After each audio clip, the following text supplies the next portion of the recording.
What is the most beautiful motion of an animal or robot that you've ever seen? I think the most beautiful motion of a robot has to be the passive dynamic walkers. I think there's just something fundamentally beautiful. The ones in particular that Steve Collins built with Andy Ruina at Cornell, a 3D walking machine. So it was not confined to a boom or a plane, that you put it on top of a small ramp, give it a little push.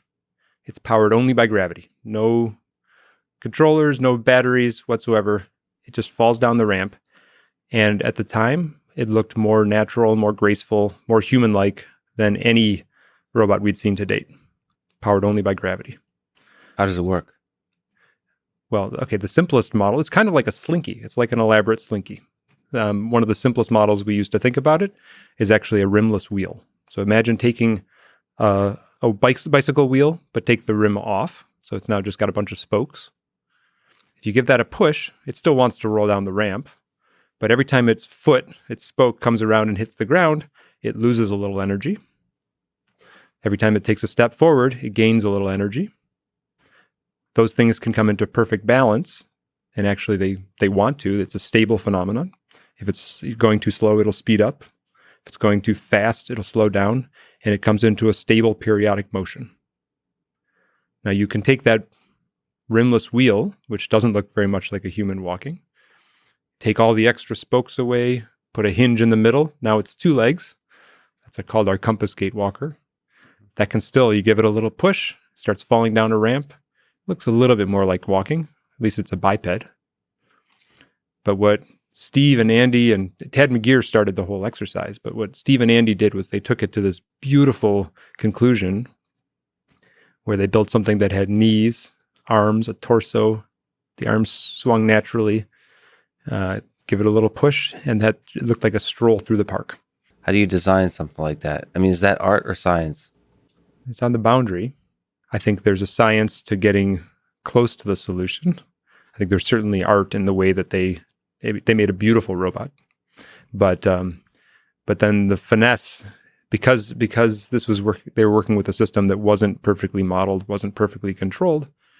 There's all these little tricks that you have to tune the suction cups at the knees, for instance, so that they stick, but then they release at just the right time. Or there's all these little tricks of the trade, which really are art. But it was a point. I mean, it made the point. We were at that time, the best walking robot in the world was Honda's Asimo. Absolutely marvel of modern engineering. Is this 90s? This was in 97 when they first released it, sort of announced P2, and then it went through, it was Asimo by then in 2004. And it looks like this very cautious walking, like you're walking on hot coals or something like that. I think it gets a bad rap. Asimo is a beautiful machine. It does walk with its knees bent. Our Atlas walking had its knees bent. But actually, Asimo was pretty fantastic. But it wasn't energy efficient. Neither was Atlas when we worked on Atlas. None of our robots that have been that complicated have been very energy efficient. But there's a thing that happens when you do control, when you try to control a system of that complexity. You try to use your motors to basically counteract gravity. Take whatever the world's doing to you and push back, erase the dynamics of the world, and impose the dynamics you want because you can make them simple and analyzable, mathematically simple. And this was a very sort of beautiful example that you don't have to do that. You can just let go. Let physics do most of the work. Right? And you just have to give it a little bit of energy. This one only walked down a ramp. It would never walk on the flat. To walk on the flat, you have to give a little energy at some point. But maybe instead of trying to take the forces imparted to you by the world and replacing them, what we should be doing is letting the world push us around, and we go with the flow. Very zen robot. Yeah, but okay, so that sounds very zen, but I can also imagine how many like failed versions they had to go through.